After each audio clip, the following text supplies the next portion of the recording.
Hi,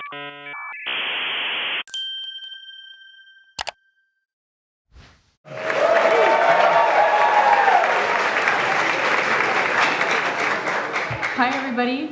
Hopefully you're here for what having a co-director taught me about marriage. If you're not, then you're probably in the wrong room. So I have a quick confession to make before I start this talk. I kind of tricked you guys into coming here. I'm not actually married, especially not to my co-director, not even the slightest bit. I just said that so this talk sounded interesting and you guys would come over. So, quick about me, my name is Amreeta, former director of HackGT. Shout out to HackGT. I know they're in here somewhere. Okay, cool. I'm finishing up my last year in mechanical engineering at Georgia Tech. And today I'm going to talk to you about my best friend, graduate from Georgia Tech, biomedical engineering, founder of FlexSpark, avid League of Legends player, ATL trap god, the realest of all time, my co-director, Michael. So, without further ado, about a couple months ago in September, HackGT had just happened, and it was super exciting. A few days went by, and I was just like feeling all the feels and all the emotions. And so I went on Facebook, and I was like, all right, world, today is the happiest day of my life. And it might quite possibly be the happiest day of Michael's. And it was a really special experience. I was like, guys, this is so great. We share this really great thing together. Let me share it with the world. And everyone started commenting really weird things like, LOL, congrats on getting married, bride emoji, ring emoji.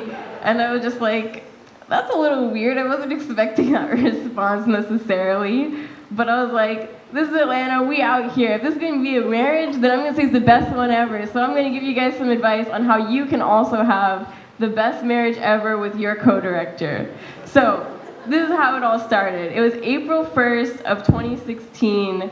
I remember it really distinctly because it's April Fool's Day, so I was like, maybe this is a joke, maybe this is real. Michael and I were standing at a Wells Fargo and we were signing a bank account together. And I was like, you know, I turned to him and the bank teller just kind of making small talk, and I was like, if we were dating, this would be a really big deal. We would basically be married at this point. And the bank teller was kind of like, ha ha ha, you know, Michael turned around and goes, what's wrong with you? Why would you say that in front of her?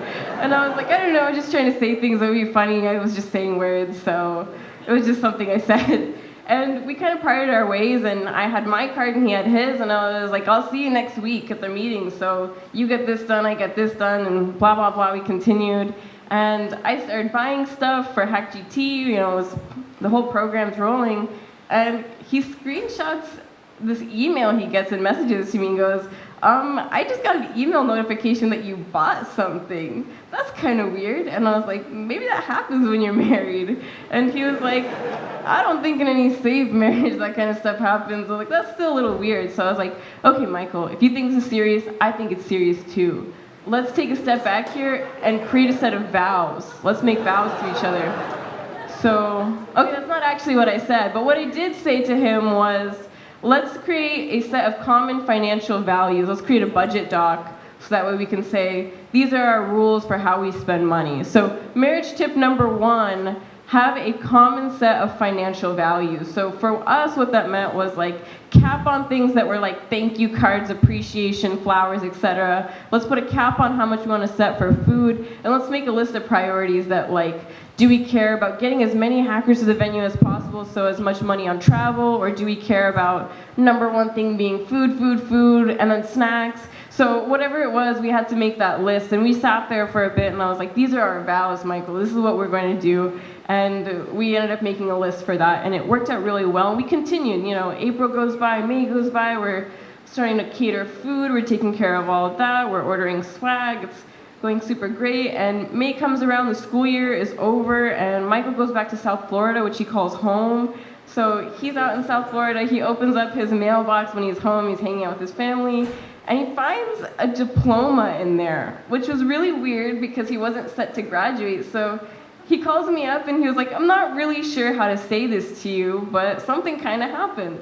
And I was like, what's up, everything all right? And he said, I kind of accidentally graduated early. So I was like, I don't think that actually happens, but it does. So all of you guys, when you go back to school, I would tell you, check out how long it takes you to graduate. That's something you should keep in mind. But what we did say is like, all right, Michael, it's a big deal. Something big happened in your life, so it's big in my life too. Why don't we start to talk about this? We should have a conversation. And he was like, well, I mean, everything's all right. And I was like, yeah, everything's all right, but we need to be honest with each other. So I said, what we need to do is set up a daily tag up, and we need to be very honest. So marriage tip number 2, always be honest.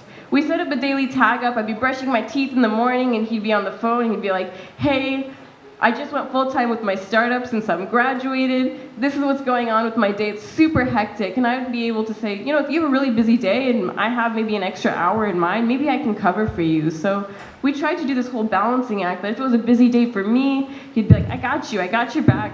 I'll be very clear and help you out. And I would do the same for him. So it worked out super well in that being honest allowed us to kind of fill in for each other and, you know, be the better half to one another. So it's around May goes by, June goes by, July goes by, and we're like doing everything super well. Things are on track, everything's great. And then it's September, I'm back at school, and I'm just sitting there and I'm like, wow, you know, I'm like super tired, and I'm on the phone with Michael, and his voice sounds a little tired, and we're FaceTiming, and his face looks a little tired, and he like walks into my apartment, and he still looks tired even after the FaceTime, so I was like, maybe something's going on here, and I thought about it, and I was like, maybe we need a little bit of a pick-me-up. There's something missing here, and I realized that what we needed was a little bit of appreciation.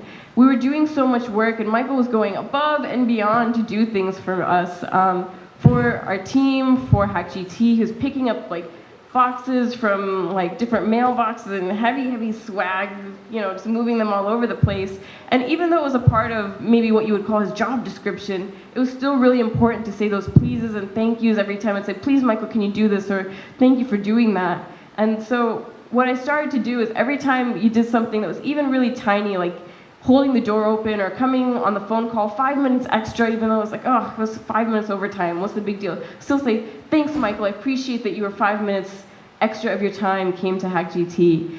And then it ended up being the most amazing event ever, and everyone was really happy by the end of it, so it was great.